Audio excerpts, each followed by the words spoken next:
আজকে আমি এই যে নতুন একটা বাথরুমের কাজ করলাম। টাইলসের সাইজ হইল আপনার 16-32। কাজটা করলাম, কাজের ডিজাইনটা কেমন হয়েছে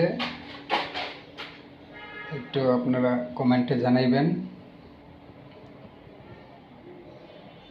কাজটা কেমন হয়েছে,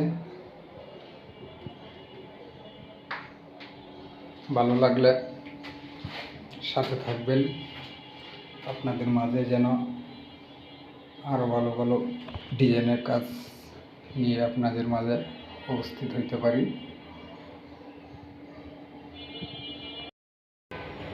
নতুন নতুন ডিজাইনের কাজ নিয়ে যাতে আপনাদের মাঝে উপস্থিত হইতে পারি, সাথে থাকবেন, লাইক কমেন্ট শেয়ার করবেন।